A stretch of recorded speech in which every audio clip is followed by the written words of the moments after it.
Bonjour, bonsoir à tous les étudiants du continent africain. Dans cette vidéo, j'aimerais vous parler du pouvoir. Qu'est-ce que le pouvoir? Selon moi, le pouvoir est tout d'abord une disposition mentale. Pourquoi est-ce que je dis ça? Tu conduis ta voiture. Le feu est au jaune. Et quand tu traverses, c'est le rouge.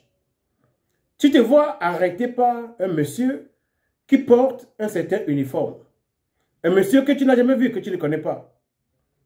Parce qu'il porte l'uniforme de la police, tu penses qu'il a le pouvoir de t'arrêter et de te coller une amende.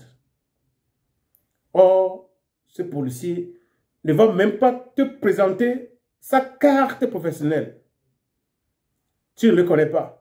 Tu n'as aucune preuve qu'il a le pouvoir sur toi. Mais c'est parce que tu as une disposition mentale à accepter son autorité sur toi que tu vas le laisser contrôler tes papiers et te coller une amende. Dans ce sens, le pouvoir est une disposition mentale. Avant même de devenir quelque chose de factuel. Maintenant, pourquoi est-ce que je dis ça? Je parle de ce pouvoir, ou bien du pouvoir, afin que les gens comprennent au Togo que M. Fonya Singbe n'est pas fort. Pourquoi est-ce que je dis cela? Je vais vous l'expliquer. Selon Max Weber, le pouvoir, c'est toute opportunité à s'imposer dans une relation sociale. Donc, même quand les gens ne sont pas d'accord, tu arrives à t'imposer à eux, donc tu es puissant. Là encore, le pouvoir se définit par rapport à une relation sociale. La politologue allemande Hannah Arendt a dit que le pouvoir n'existe que dans une relation sociale. Pourquoi est-ce qu'elle dit ça? C'est parce que souvent, les gens qui sont véritablement puissants ne se rendent même pas compte de leur puissance. Quand tu rentres au Togo, tu prends l'armée togolaise, les officiers supérieurs, les officiers subalternes, les soldats de rang, ils sont extrêmement mal payés. C'est la loi des reins. On leur donne tout juste quelque chose afin qu'ils ne meurent pas. Mais ça ne leur permet pas de vivre. Parce que vous prenez les officiers supérieurs, les officiers subalternes et les soldats de rang, le salaire qu'ils reçoivent, déjà à partir du dixième jour du mois, le salaire est fini. Donc, quand ils n'ont pas une source secondaire, c'est la misère esclave qu'ils traversent. Mais, c'est des gens qui font les yeux doux à M. Fonya Singbe, pensant être son esclave. Or, le pouvoir n'existe que dans une relation sociale selon Hannah Arendt. Qu'est-ce que cela veut dire dans le cas du Togo? C'est-à-dire qu'au lieu de penser que c'est M. Fonya Singbe qui est puissant, c'est le soldat de rang qui porte un fusil. C'est lui qui a la puissance dans les mains. Mais il ne s'en rend même pas compte. C'est comme l'histoire de la caverne. Les gens qui regardent l'ombre, ils prenaient l'ombre pour la réalité. Or, l'ombre n'était qu'une manifestation de la réalité était ailleurs. Dans l'allégorie de la caverne, comme on le dit souvent. Et donc, les gens prennent M. Fonya Singbe qui est l'ombre, comme s'il était la réalité. Or, la réalité se trouve en dehors de la grotte. Le pouvoir n'est pas dans les mains de M. Fonya Singbe, mais il est dans les mains des soldats de rang, des officiers subalternes, des officiers supérieurs. Le pouvoir au Togo se trouve dans les mains de ces gens. Si le pouvoir était dans les mains du président, aujourd'hui, Ali Bongo serait encore au pouvoir au Gabon. Si c'est le président qui était le plus fort, aujourd'hui, Mohamed Bazoum serait encore à la tête du Niger. Si le président était le plus fort, il n'y aurait pas eu de changement ni au Burkina Faso ni au Mali. Mais les soldats qui ont compris que le fusil qu'ils ont dans les mains leur donne une puissance, un pouvoir. C'est eux qui ont utilisé ce moyen véritable de pouvoir pour changer l'histoire de leur pays. Ça fait plus de 300 ans que les Africains souffrent des mains d'un colon qui pille comme un sangsue, qui boit le sang de l'homme africain en lui imposant le franc CFA, en lui imposant des dictateurs sanguinaires, en lui imposant qu'il dépose 50% de ses devises dans sa banque, en lui envoyant des papiers qu'on appelle franc CFA. Mais certains pays ont compris que le pouvoir ne se trouve pas ailleurs, mais le pouvoir se trouve chez eux. Qu'est-ce qu'ils ont commencé par faire? Ils ont commencé par utiliser le pouvoir qui est réel dans leurs mains pour libérer leur pays. Celui-là que vous pensez être le plus fort, en réalité, il ne l'est pas. C'est parce que le pouvoir n'existe que dans une relation sociale. C'est les gens qui ont les fusils dans les mains, les gens qui ont des milliards, c'est eux qui ont le pouvoir. Mais c'est eux qui lèguent ce pouvoir à celui-là qu'on appelle président. Vous comprenez? Donc, ceux qui ont le contrôle sur l'argent, sur l'élite intellectuelle, sur l'élite militaire, c'est eux qui sont le véritable pouvoir dans un pays.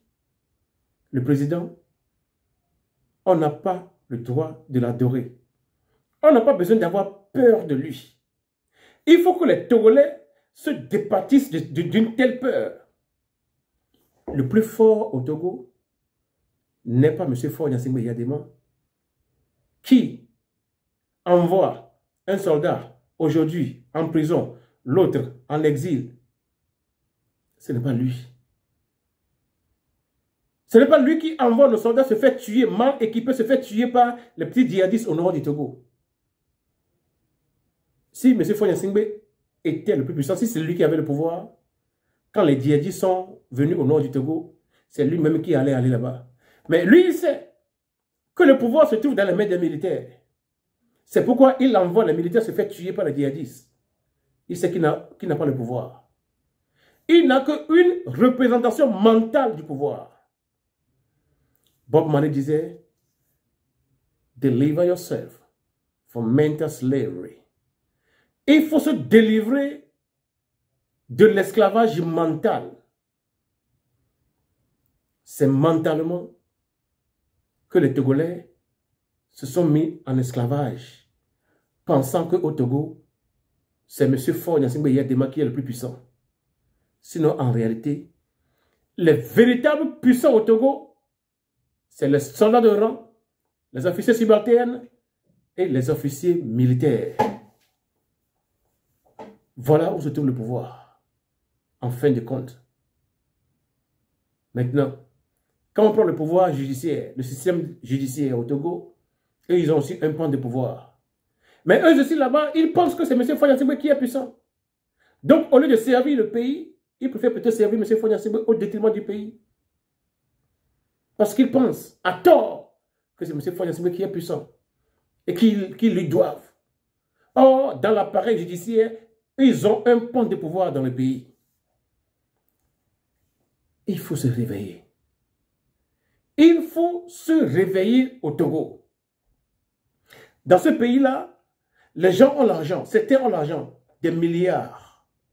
Au lieu d'utiliser cet argent autrement, ils gardent et pendant les campagnes, ils sortent des milliards pour appuyer des systèmes de fraude dans le compte de M. Faure Gnassingbé Eyadema. Parce qu'ils pensent que c'est M. Faure Gnassingbé Eyadema qui est puissant. Or, c'est eux qui ont les milliards, c'est eux qui ont la puissance. Ils prennent l'ombre pour la réalité. Quand on parle du pouvoir, M. Faure Gnassingbé, c'est l'ombre. La réalité, c'est la réalité du pouvoir, c'est l'élite intellectuelle, c'est l'élite économique. Et enfin, c'est les militaires, les policiers, les gendarmes. C'est eux qui détiennent le pouvoir concret dans les mains. M. Fonia Singbe n'a qu'une représentation du pouvoir. Sachons et croyons fermement que M. Fonia Singbe n'est pas puissant. Il n'a aucun pouvoir. Si c'était le président qui était puissant, si c'était le président qui avait le pouvoir, Ali Bongo serait encore à la tête du Gabon. Mohamed Bazoum serait encore à la tête du Niger. Ibeka et les autres seraient encore à la tête du, comment l'appelle-t-on, du Mali. Damiba et Dao, ils seraient encore à la tête du Burkina Faso.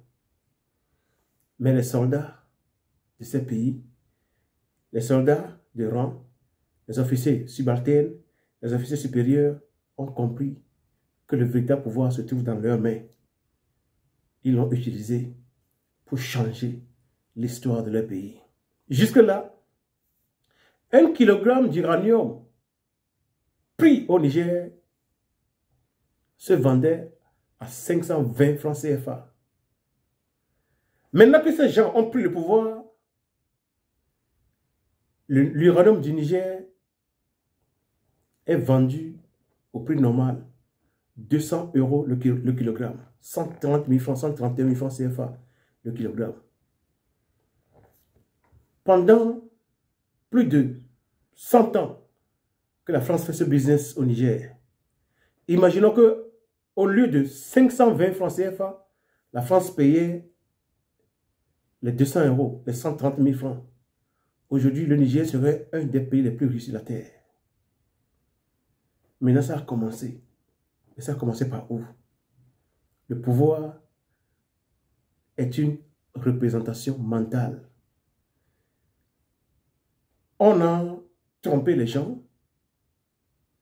On les a conditionnés à penser que le président de la République, c'est lui qui a le pouvoir.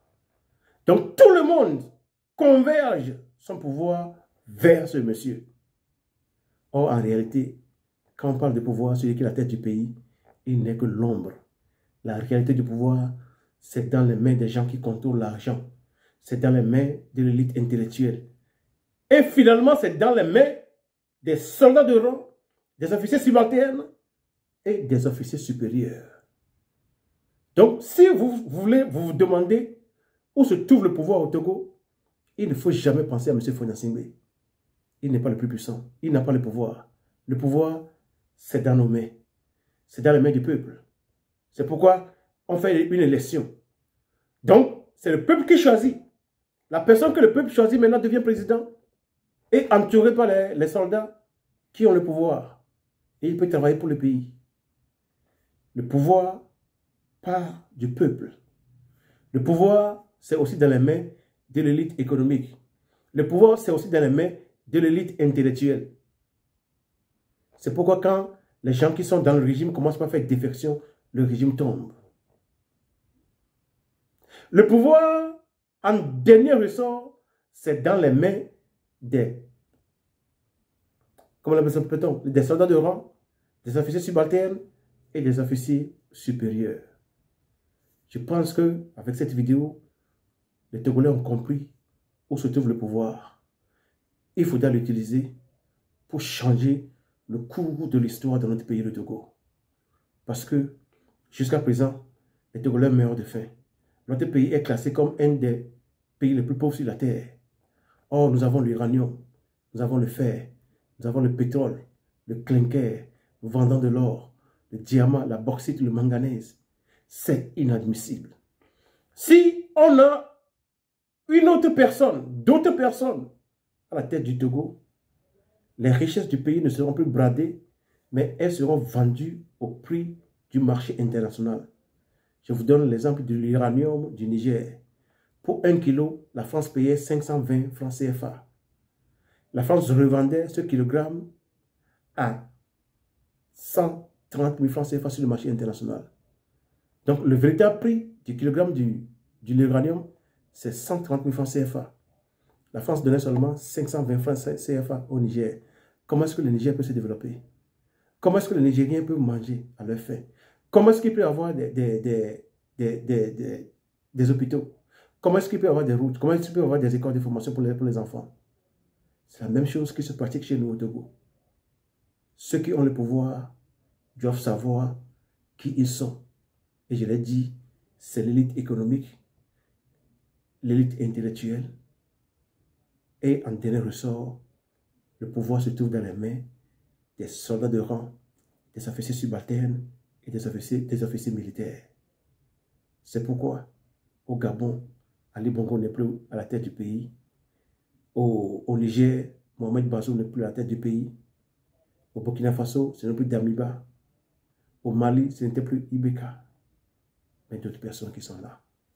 Parce qu'ils ont compris là où se trouve véritablement le pouvoir. Il n'est jamais dans les mains du président.